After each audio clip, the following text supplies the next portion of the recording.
Okay, let's talk about human psychology, technically about a book which called Scientific Analysis of Personality by Raymond Cattell. Here's a strange thing about people. Like, we walk around acting like we're mysterious creatures made of pure, like a free will. Like every decision comes from some little heroic captain inside the head, standing at the wheel, yelling I choose my destiny. And then somebody eats the same bed, like a breakfast every morning. They eat the same emotional disaster in 5 different bodies. Gets angry at the same, like a type of joke, procrastinates, and in exactly the same way every week, and says with full confidence, I don't know why this keeps happening to me. And these authors, the whole book is basically like a polite scientific way of saying, bro, there's a pattern. Like, not always like a simple pattern, not like some cheap, you're not introvert, so you like a books and rain, that kind of shit nonsense. Human beings are not like BuzzFeed quizzes with shoes, but still there's there are patterns, like a deep ones, repeated ones, measurable ones. And the most uncomfortable part of is this, that other people sometimes see your pattern before you do. In other words, they're able to see, understand you before you do. And that's one of the first brutal ideas in this book. Author says personality can be studied scientifically, because behavior is not random smoke. It has a structure. He even frames personality as something that helps predict what a person will do in a given situation, while also stressing that the situation, mood, and role matter too. So no, you cannot judge, man forever because he shouted once the phone. Maybe his office was literally on fire. Cattell uses that exact kind of logic. Behavior only makes sense when you look at the person and the situation together, in the context. And that is where the book becomes unexpectedly badass, because the point is not people are predictable, therefore humans boring. No. The point is people are often predictable in ways they don't want to admit. In other words, people, I guess most of them, try to think about themselves just better than they actually are. But in reality, they're predictable in a stupid way as well. We love, mystery when it protects our ego. Complicated, sure, but sometimes, so-called complicated means I repeat 3 emotional loops and call them my personality. That's not a soul. That's a playlist on repeat. And author was trying to move personality psychology away from poetic guessing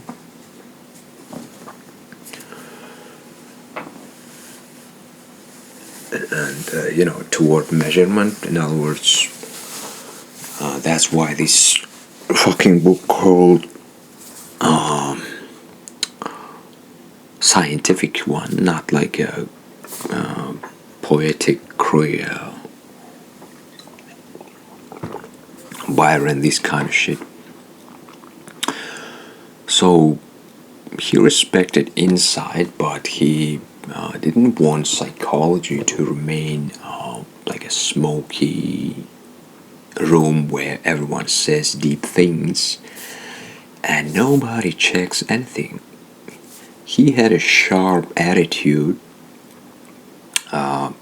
toward purely clinical theories that sounded like fascinating but could not be properly tested. And he wanted personality to be studied with like a data comparison, traits, factor analysis, and like repeatable observation. And that is why the book feels old school and futuristic at the same time.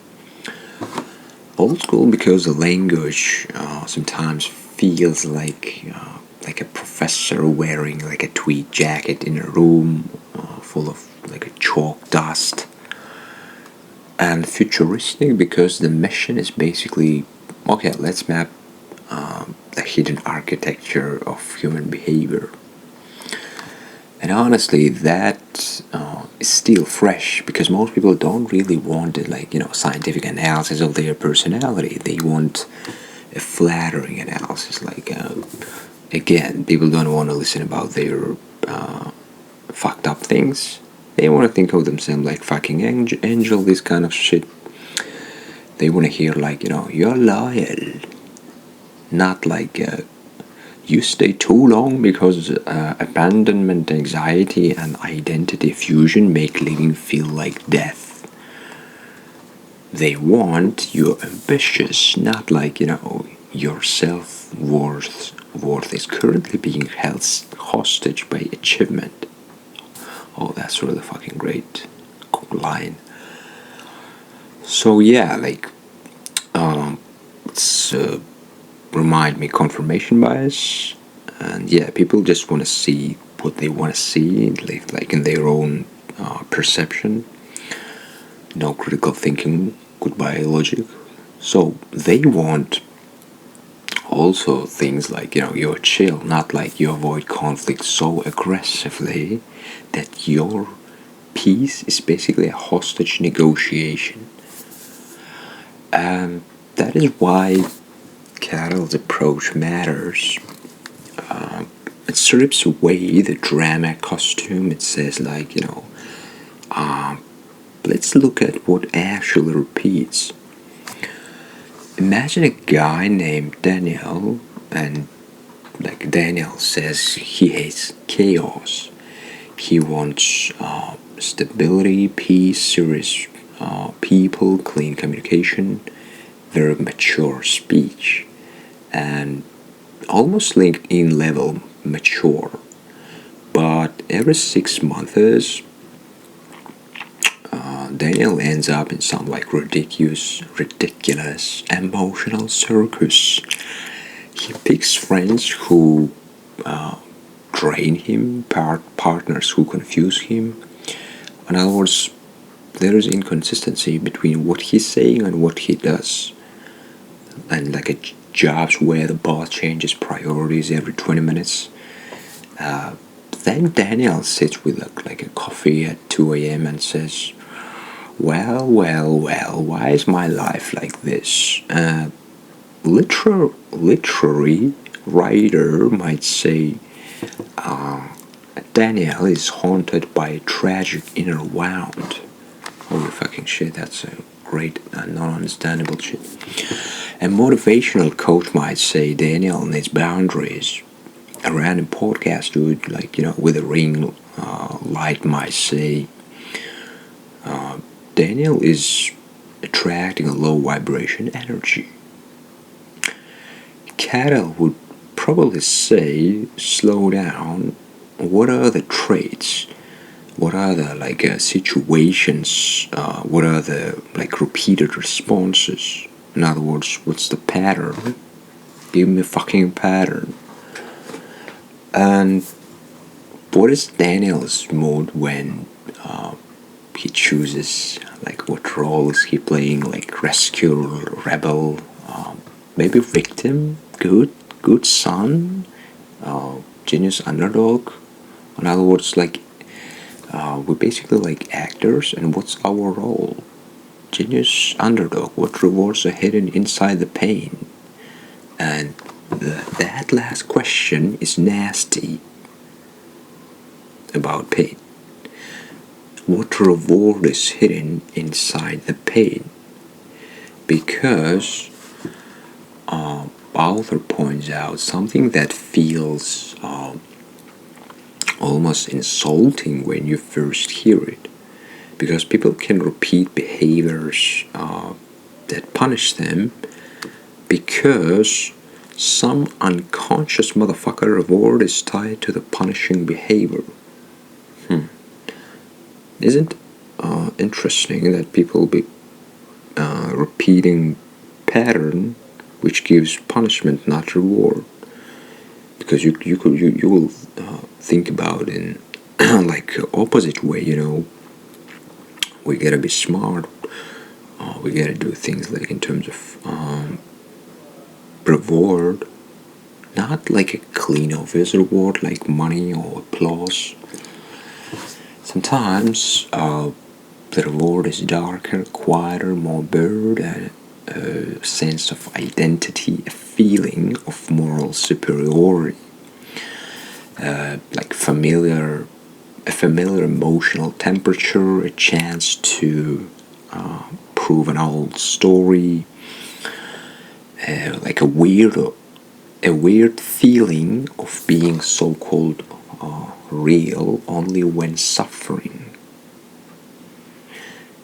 In other words, pretending to be someone else when we got time, energy, and money, and be our a true, authentic ourselves when we just have to.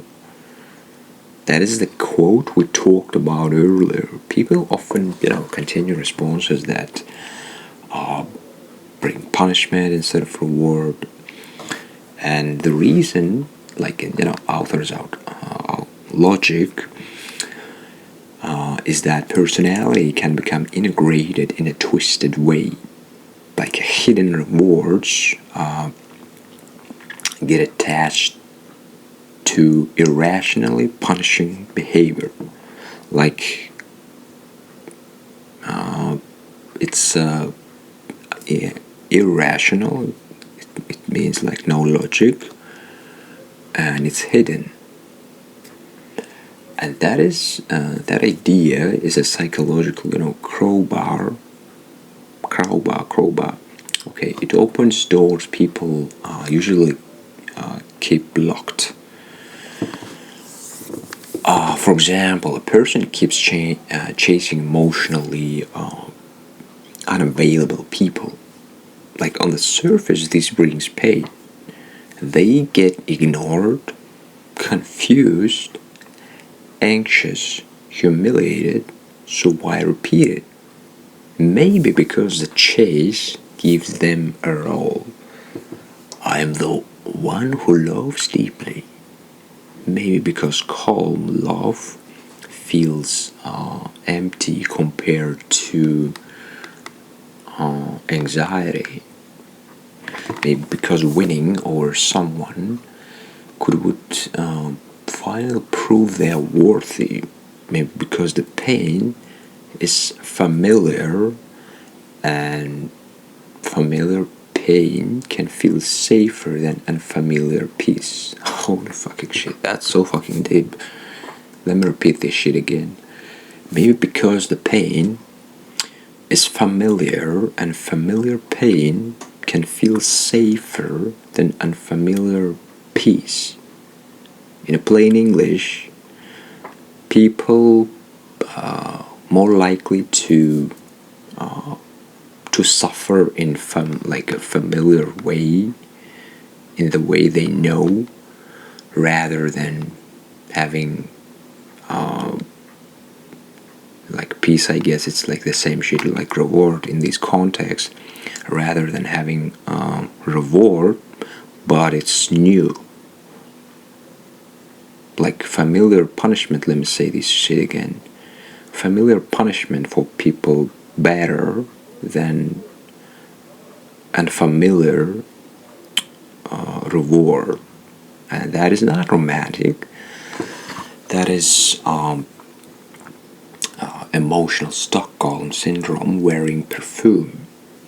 And let's be honest, many people don't want to lose their suffering, because suffering has become part of their brand. They don't say they don't say it like that. Obviously, nobody wakes up and says, "Today I will maintain identity through this dysfunctional emotional repetition." No, like in other words, on surface, like people want to look logical, rational, smart, that kind of shit.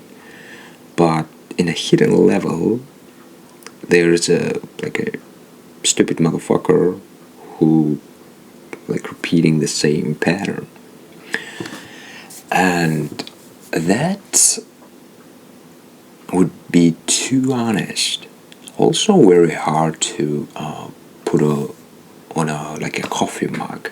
But they might say, I am just the type who cares too much. I always have to be the strong one. I guess I am unlucky in love. I'm not good with money. I work better under pressure. I'm just intense. I don't trust people. Some of these statements may describe real traits, but some like a cage is disguised as self-knowledge. And this is where Cattell's book has real-life teeth. In other words, like practicality, not like theoretical shit. Personality is not just a label; it is a prediction machine. And if you know like someone's traits, like mood tendencies, motivations, typical roles, you can often predict their behavior better than they can. Not like perfectly, humans are not like calculators with hair, but better than random. In other words, instead of arguing with someone, trying to convince someone, try to learn their patterns, like when they act like that, try to get why they act like that. And keep in mind that this behavior should be like most likely going to be pattern. In other words, this motherfucker in front of you going to behave like that in this kind of situation next time as well. And you gotta approach it logically, even though this motherfucker could be a stupid motherfucker. That next time, if you will get this kind of situation, you're gonna do like, I don't know, ABC. So in other words, you preparing yourself for the next moment, because you learn a pattern, like approach a situation rationally, not like emotionally. And that should make us humble, because we all have this stupid pride where we think like nobody can predict me. Meanwhile, your friend knows exactly what you will order. Your mother knows exactly what comment will make you defensive.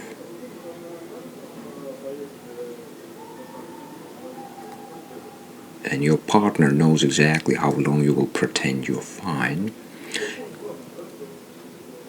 And your phone algorithm knows you will watch one more video about productivity instead of doing the thing you were supposed to do. About the algorithm, I gotta tell you that it's really precise. That these billionaires motherfuckers with their fucking algorithms knows you much better than your own fucking mom.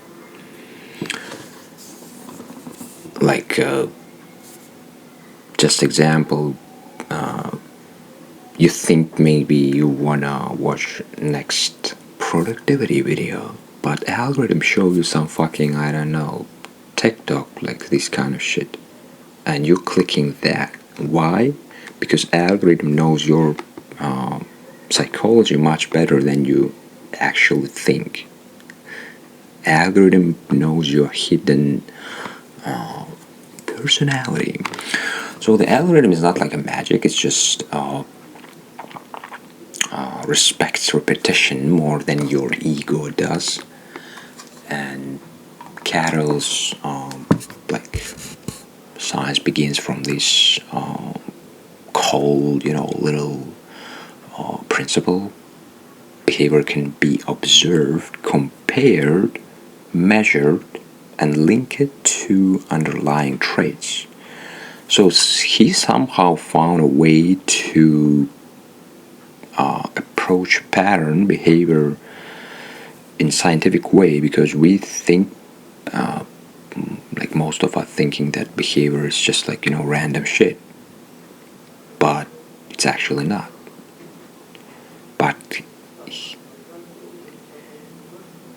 But he does not reduce people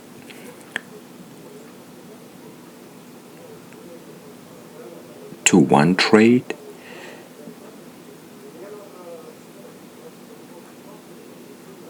He hates oversimplification, and in the book he distinguishes between traits, moods, states, roles, abilities, temperament, and dynamic traits. And that matters because a person is not just so-called aggressive or kind or introverted. A person may be calm in one role, sharp in another, and generous in one mode, defensive in another situation. In other words, seems like the personality depends on the context, and in different contexts we basically like a wearing different mask role, which basically makes sense because if you're a son, you act this way, like in other words, in front of your parents. If you're someone's friend, you act differently. This is why judging people is easy and understanding them is hard. Let's say someone is rude in a meeting. The lazy conclusion he's rude, but maybe. But the author would push us to ask, what was the situation? Was he threatened? Was he exhausted? Was he in a role where a dominance is rewarded? Is this like a stable trait or like a temporary state? Does he act this way only when status is at stake? Is he rude to everyone or only to people he thinks are below him? Is the behavior coming from temperament, anxiety, ambition, insecurity, or learned strategy? In other words, behavior in other words, this motherfucker was doing this kind of shit because he was thinking about smart way, or it's just insecurity shit. And that's already more intelligent than the normal office gossip system where personality science is usually conducted near a coffee machine by people with the emotional precision of a toaster. And the books major movies from surface to source Surface traits, what we see, and source traits, like a deeper factors that generate cluster of behavior. Think of it like weather, like a surface trait.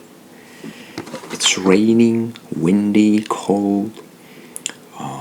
Source pattern, things like a pressure system is moving through. And if you only stare at puddles, you don't understand the storm. Same with humans. A person may joke too much, avoid serious topics, charm strangers, hate silence, and panic when alone. And surface level, you could call them fun, but the source pattern may be deeper. Anxiety, need for approval, like fear of intimacy, high social drive, low tolerance for inner tension. In other words, in this kind of situation, which I think makes sense for most people hate silence, because in silence you gotta think, and it's better to distract to some fucking nonsense rather than listen how your brain wakes up. Another person may be quite careful, loyal, slow to trust, and extremely observant.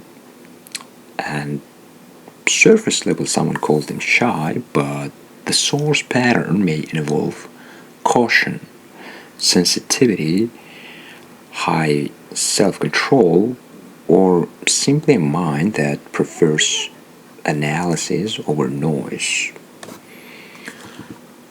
In other words, the first one, on surface very active, but it could be the reason of a hidden insecurity.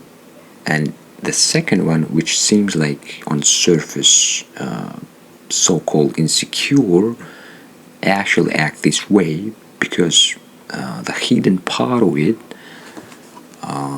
just based on rational logic. In other words, it's a different personality. This is why labels are dangerous. They are fast, cheap, and often wrong. Because most people don't like to let their fucking brain to think more time, and it's better to have a black and white thinking and make conclusion based on some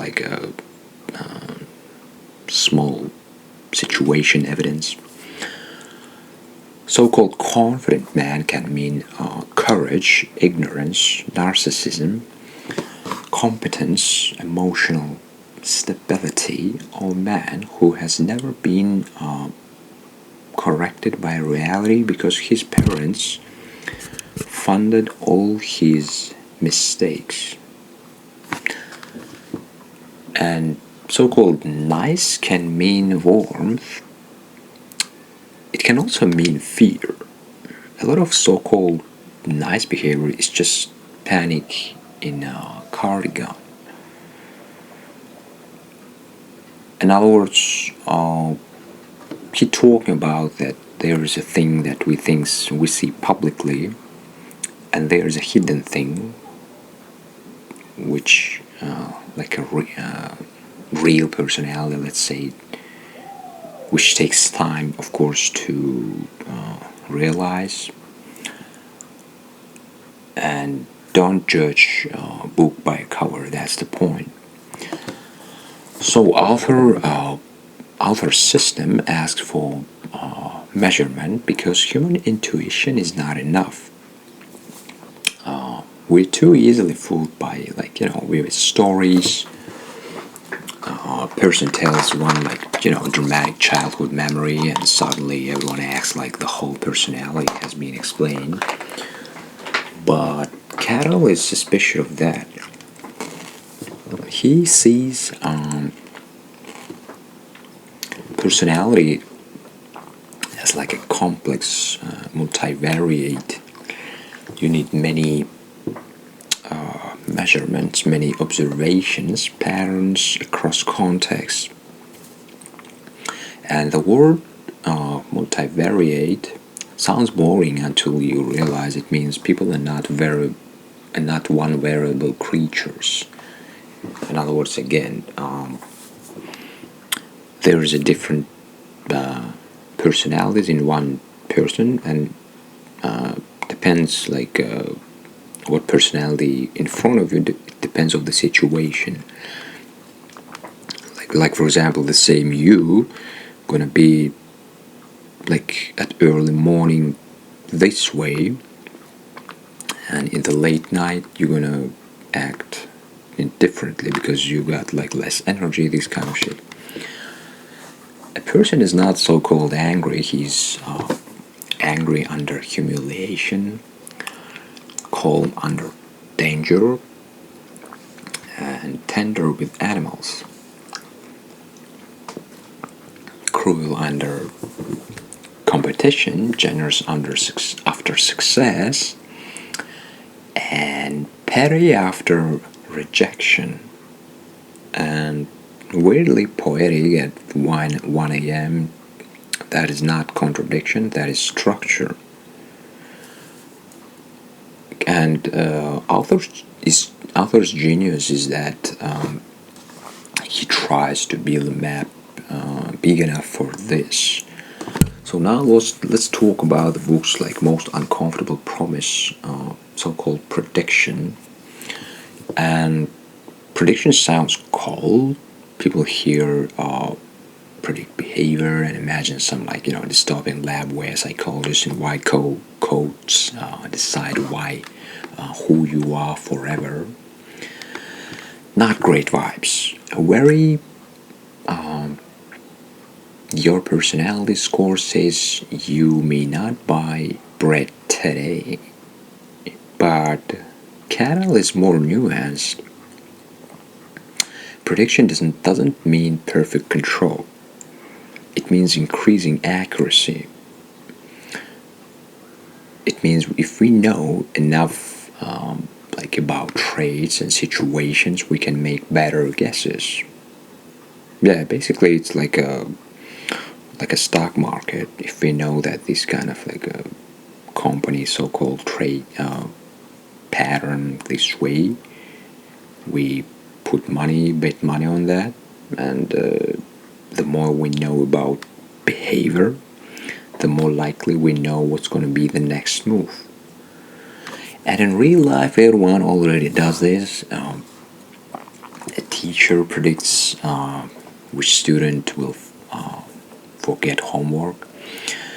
A girlfriend predicts which sentence will start a fight. A boss predicts who will collapse under pressure.